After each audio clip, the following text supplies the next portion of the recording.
This is On Pilgrimage, where we talk about all things pilgrimage and really diving deep into what it means to be a pilgrim and how that can change and shape our lives.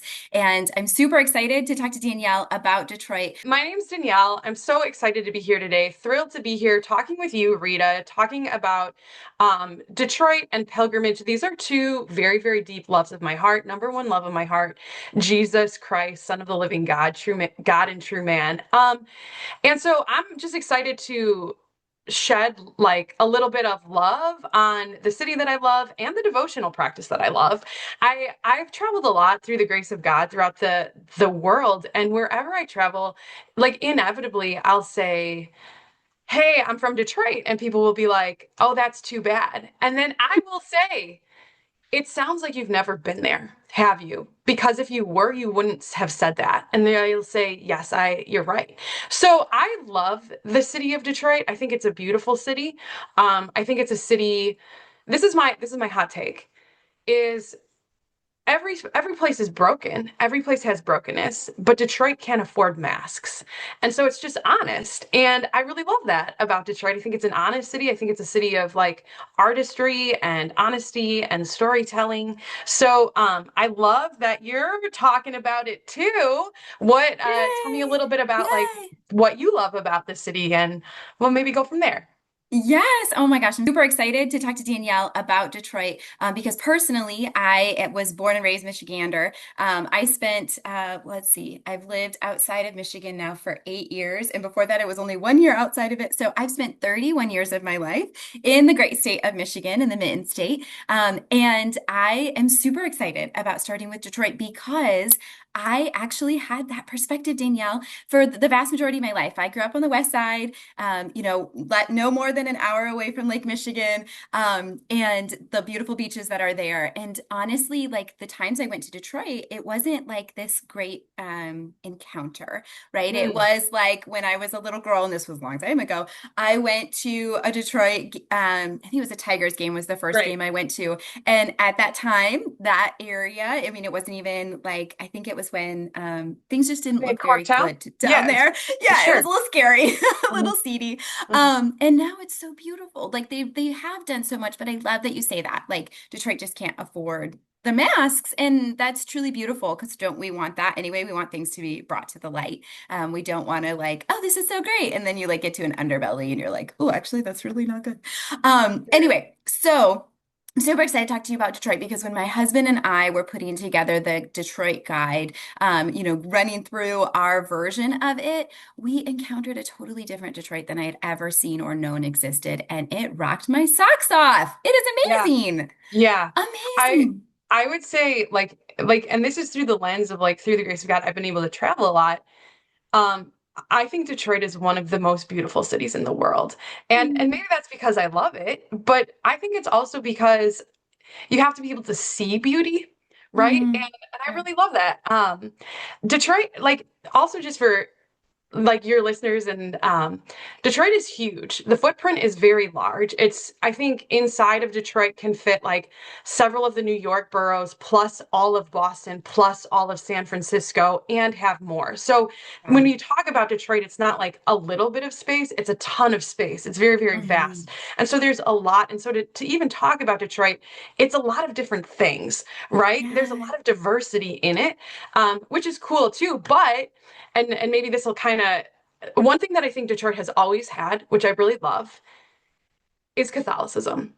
The Catholics don't quit in Detroit. So Detroit was do we want to get nerdy? Like, are we ready? Yeah. Let's do Okay, it. so Detroit was founded in 1701 by Cadillac. He was, some of you maybe have heard of or have been to Mackinac Island, which is in it is an island between the Upper Peninsula of Michigan and the Lower Peninsula of Michigan. And he wanted to expand and grow. So he, in 1701, in July, landed along the Detroit River in what is now known as Hart Plaza. And that was July 24th, 1701. 2 days later, they built the first thing, which was St. Anne. So since the beginning, this was on the feast of St. Anne. So since the very beginning of Detroit's history, faith has been a part of the history of Detroit. Um, since then, the Church of had many iterations. It's on its seventh or eighth iteration. The history is a little bit foggy in the middle if there was one church or two churches, buildings, but the community has always remained.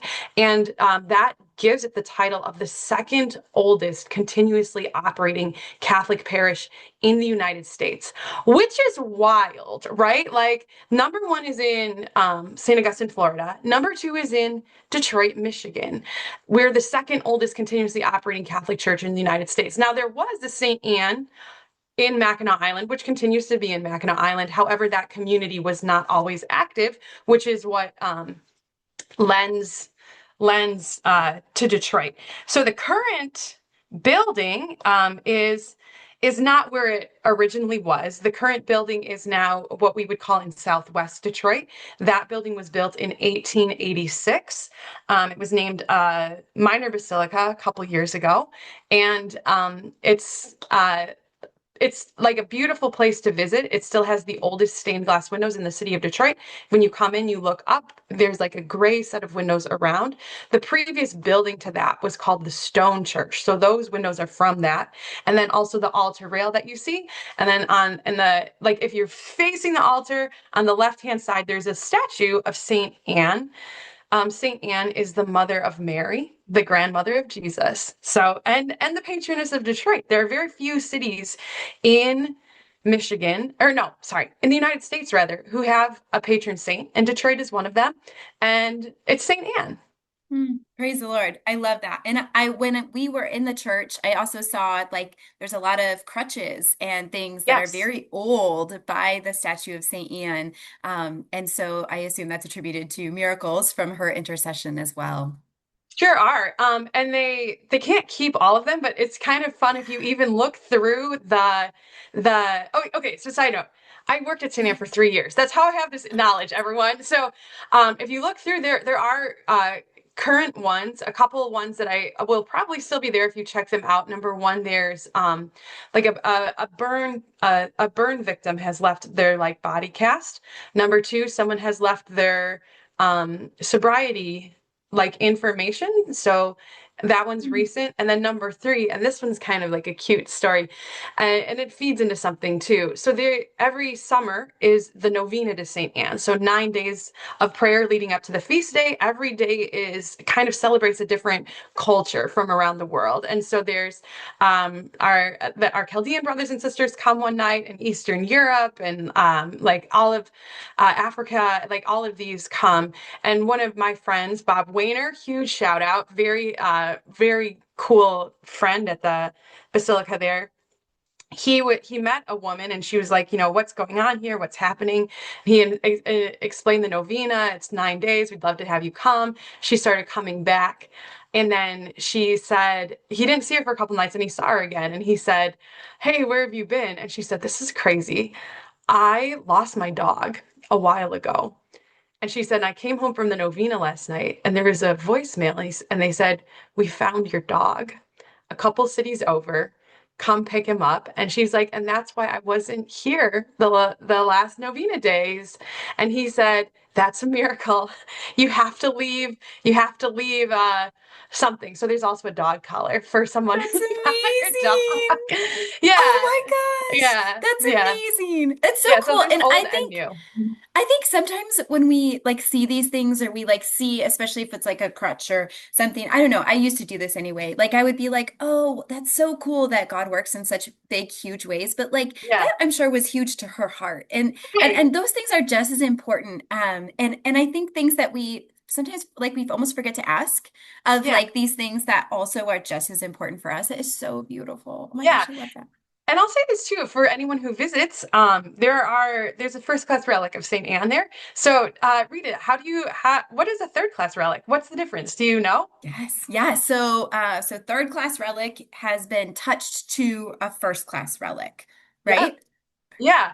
And so if you have anything that you want to become a third class relic, you could have that happen there at St. Anne and maybe that'd be special to you. And when people would come on tour, I would sometimes tell them, your wedding rings are a sacramental. So you can put your wedding ring to and have your third class relic of a wedding ring because St. Anne, I'll also say this, is a patron of many things, but including people looking for a good spouse and couples who are struggling with infertility. That's kind of part of like the traditional story of Saint Anne and Joachim is that they were struggling with infertility and had this miraculous experience where Mary was the miracle. Um, yeah. Beautiful. I love that. I love that. And a quick note on that too. I had never really like walked along in that story until I read The Mystical City of God. Are you familiar with The Mystical Uh, City of God? Oh, phenomenal. It used to be required reading for the laity, and it is absolutely groundbreakingly beautiful. Go for the unabridged version if you can, because that has like spiritual direction from Our Lady in it, which is really amazing. So, anyway, enough of my yeah. aside, but it does talk about the life of Saint Anne, and it really has like just blown my mind at how incredible she was as Mary's mother and going through all that she went through. Okay, so thank you so much for that on Saint Anne's. I absolutely love that. I have to ask you, what is your all-time favorite church in the Archdiocese of Detroit? There's so many. St. Anne has a special place in my heart, but I also love my parish. A huge shout out, St. Augustine St. Monica. It's an African American parish in the city of Detroit. And so it worships in the African American tradition, which very honestly, I just super love. The in my experience, the African American tradition is very so here, let me use here's like a very European song. Holy, holy, holy, Lord God Almighty, right? All thy works shall praise thy name in earth and sky and sea. Only thou art holy, there is none beside thee, right? And so, like, I love it. That's a very beautiful song. Here's a song from the African American tradition. Oh, how sweet to walk in this pilgrim way, leaning on the everlasting arms, leaning in the everlasting arms. That's a very different experience, right? One is kind of like a distance experience, which I don't think is wrong, but one is a very personal and almost intimate experience. And I'm like, I want to freaking learn from this. Like, I want to sit at, I want to go to this school and I want to learn from these people. So, that's one that I love is St. Augustine St. Monica. It's kind of tucked, if you know where Belle Isle is, which is a very beautiful thing to visit. It's a park that's an island between Canada and Detroit. I would recommend visiting that. And then just a little bit north of that is St. Augustine St. Monica, my parish. Hmm. Beautiful. And today is the Feast of St. Monica as we record. Perfect. So, St. A Monica, little, pray for us. yeah, a little shout out. Yeah. That's right. That's right. Yeah. Go there today if you can. Yeah. Oh, I love that. Okay, so let's talk a little bit about pilgrimage, Yeah. because I know you are on the cusp of going on an amazing pilgrimage.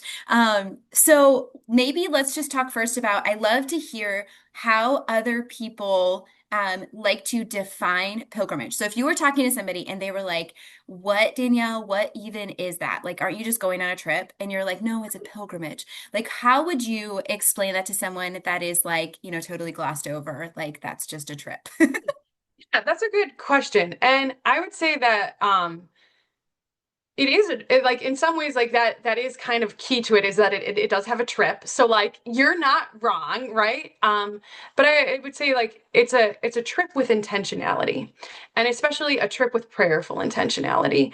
And I think this is something that I think is like super beautiful about Catholicism is that we have this huge like vault and options of prayer and devotion, right? So like kind of an aside, I have a beautiful sister who is and I have three brothers too. And I have like all of them are married. So I also have beautiful in-laws. So everyone is great. But she's an exercise science major. And one time she said to me, "Hey Danielle, what do you think is the most like effective and impactful exercise?" And I was like, swimming. She's like, no. And so I'm like guessing all these things that this is this. And she's saying, no, no, no. And I finally said, well, what is it? And she said, it's the one that you do. So like the other ones, like everything is effective and impactful, but you have to do it. And I was like, that's really interesting. So I think there are a lot of parallels. I personally think there's a lot of parallels between the spiritual life and the physical, like spiritual wellness life and the physical wellness life, right?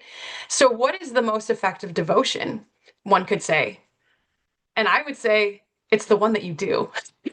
Right? And how God is going to speak to you and work with you varies by person. But I just find that pilgrimage works for me and I like it and God works with me there. I'll say this. I'm a very extroverted person. Like look at all these colors that I'm wearing. I'm wearing too many colors today. I can see it in the screen, right? But this is how like I want to like I just interact with life well. So to me, pilgrimage is a really powerful devotion because it is an active one. It's one of experience. It's one of immersion. It's one that's like kind of intense, right? And I love a holy hour. Don't get me wrong. I got a weekly one. I got a week and I love daily mass.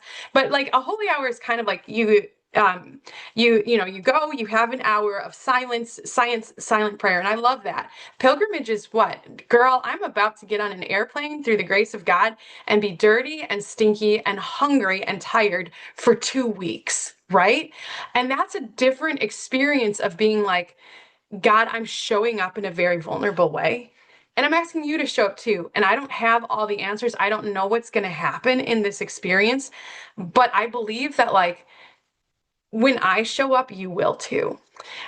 So I think that that's what I love about pilgrimage is the experience of like I don't know what happened. Like I'm gonna surrender control in this experience because I want God to show up too. I like that it's interactive. I like that it's immersive.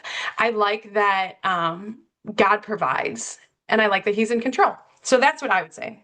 What would you say? Amen. I love that. I love that. I think it's a lot of and I was thinking about this as you were describing it, right? Like how many times I've had that experience of like being broken down Mhm. through the process, right? Whether it's Yeah. like because you had an all-night red-eye flight and you'd Yeah. got an hour of sleep and you're like walking around a town not dressed for the weather because it got unseasonably cold or rained. Like, why do these things Yes. always happen, right? Yeah. And I have this one very vivid memory that like comes to mind. So that all happened. We had like an 8 hour layover in Ireland. We went from the airport to this small town. We got there. It's 50 degrees. It's rainy. It's windy. We are in like, light sweaters, like Yes. plain clothes, Yes. and we're Yes. freezing. We're shivering. We went to lunch and we're like, forget this. Let's go sit at the Yeah. airport for 6 hours because we are Right. so broken down. Yeah. And right as we're waiting at the bus stop and we look Hmm. across the street and we see a church and we're like, I don't know what kind of church that is, but it looks Right. pretty from the Yeah. outside. We go inside. Lo and behold, it is, of course, a Catholic church Yeah. with adoration on the Yeah. main altar right then and Yeah. there. Praise He was God. just waiting for us. Right? Hmm. He was just waiting for us. But we had to be so like, I felt like I needed to break Hmm. to feel the power of that encounter with Yeah. him just waiting for us. We didn't know we had this divine appointment. He had been there. He knew that it would be there for us and for our children. Like we had 5 little kids with us, and Yeah. we all felt that just peace rush in. The warmth of the church, of course, because it was very warm. We all Right. immediately almost fell asleep. But then it was just such a beautiful encounter. And I feel like those moments, like that's what I want someone to see when they say, what is pilgrimage? I'm like, I want you to feel this emotion of being physically, mentally, emotionally broken down, and then finding our Lord waiting in that moment. Yeah. Yeah. And yeah, that experience of like this is out of my hands, like I can't do this Yes. anymore. Like at this point only God can step in and then he does, Yes, right? he does. He does. And it's so addicting I because you're know, just that's the like, problem. all Yeah. right, let's do it again. Let's go, God. Like, Yeah. okay. Yeah. I hear you on that. So beautiful. I I'm also from Michigan, as you know, and as the listeners would know. I There's like this experience. Like, have you ever like canoed or kayak across a lake? And the thing is like I think that the easiest, like the most effective way to do that is to focus your eyes on something across the lake, right? So like that tree, that lighthouse, whatever that thing is, and go towards it. So if you lose sight of that, and you maybe like start looking at like the people around you, which is normal, or like just at the lake itself, at the other things, you'll realize you get off track, right? Your boat gets not off track. And so it's important to reorient yourself, right? And Mm, say, that's the tree, that's the lighthouse, and I'm going straight towards that. And I think that these experiences of pilgrimage or retreat are important because that's what they do, right? They mm, say, let me reorient myself. I want to I want to face my heart towards God's heart. And I'm going to do that in this time and space. I'm going to like take a moment to step away from the other things that are happening all around me and point myself right back at it. And sometimes you just need like a tiny redirection, right? And I think that's like the power of like those like these day pilgrimages. And sometimes you need a little bit more, right? Maybe more has been happening in your life, which is when you would need like a larger thing. yeah. So yeah, that's where I Yeah. also think that pilgrimage is important and pilgrimage matters. Beautiful. And that totally answers my next question I was going to ask too. In what ways pilgrimage has changed your life? And I think it really is that reorientation. I would love, after you having gone into that, you also to tell us a little bit about your Behold and Beheld retreats, because I do think that there is this opportunity we have in our day-to-day life to step away. And sometimes it is like we think it has to be this, like, I have to go to Europe, but we can do that in our local area, in our city, or we can do that, in just these unique ways. So I'd love for you to tell us a little bit about that. Yeah, sure. So this is like so interesting. It's like how to me how God also works. So I believe that a grace of the Christian life that isn't recognized enough, very honestly, is community. Like Rita, I don't really know you, but I feel like I could hang out with you. Like, okay, I'll go on a pilgrimage with you. Like, just let me know. I hear you have 5 kids. I can bring snacks. I got books. Like, it's totally fine, right? But we have what? We have a shared sense of mission, right? We have a shared sense of purpose. And so that I really believe that community is a huge grace of the Christian experience that I very frankly don't see in the same way in non-faith-based settings, right? Um, I am very active in the circus community, in the dance community, and people will say like, "Oh, this is the best community I ever had." And in my mind, I'm like, "We're just working out together." Like you don't know what my heart looks like. You have no idea. But my Christian friends know that. So anyway, I kind of a few years ago, I was like, I would love an experience. Like, I think it was kind of after COVID, and I was like, we need to get back together. We need to bring the band back together. Let's have an all day event. And like, here's the thing about Michigan, it's the most beautiful state in the world. Also, like February, March is like hell, okay? And like and it's so hard, it's so dark, it's so cold, it's so icy. So I'm like, let's do it in like that February, March time. Had got a couple girlfriends together. We're like, let's do this. We were kind of like, it'll probably be kind of people in our age group, like 30-ish, and God just blew us away because there were women who came from Kalamazoo and Roscommon and like, grandmas and widows and girls in college and girls in high school. And we were like, oh, wow, this is so much bigger and broader than we imagined. So Behold and Beheld had its first year, and through this past year we just had our third, and we're going into our fourth. And so Behold and Beheld is an all-day women's experience where we have prayer and speakers and sharing and lunch, but then we also have like time for crafts and going on walks and like just holistic wellness. It's There's been a lot of grace through it, so we're looking forward to next year. Beautiful, amazing. And where can people go to find more or to find you, Danielle? Beholdbeheld.com. Beautiful. Beholdbeheld.com. I'll be getting the new information up there in a few weeks. So but it'd be great to see you and meet you. I'm on Facebook. You can look me up too, Danielle Center. But just happy to Beautiful. hang out with you guys today. Yeah, Beautiful. I will put that in the show notes as well. And thank you so great. much for your time, Danielle, for sharing your passion about Detroit. And I just encourage you all to go on pilgrimage. Check out Detroit and the wealth of churches and rich Catholic history we have right at our fingertips in this amazing, beautiful Mitten state. Can I give like a little more shout outs of like what else I would Yeah, tell you to do in please Detroit? This will be do. fun, friends. Okay, number one, Eastern Market. It's one of the largest and oldest outdoor markets in the United States that happens Saturday mornings. You can walk through, get all kinds of like produce from like farmers, some local to Detroit, some outside of Detroit.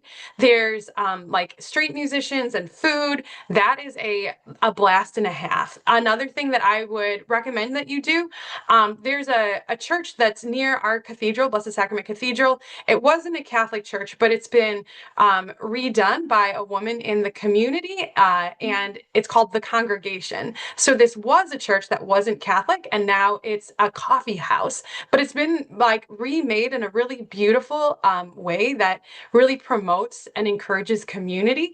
So I do love like the local places, and I think it's important to support each other. So I'd recommend that you check that out as well. Another really funky, fresh one is St. Aloysius in Detroit. That one, it used to be a Protestant church and then it was bought by the Catholic Church, and then too, the congregation got too big for what the church was. And so, but it's also that the city had been built around it at that time. So the facade of the church is actually flush with like skyscrapers. So they couldn't move out and they couldn't move back. So they moved up and down. And so they dug out part of the church. So there's seating below. And then there's kind of like a big old chasm where you can see up. And it's just like kind of one of those things that it doesn't exist anywhere else. I've never seen it anywhere else. So all of these are just like a wealth of beauty in our city. Mhm. Beautiful. Amazing. I love that so much. Thank you. Thank you for your recommendations. Yes.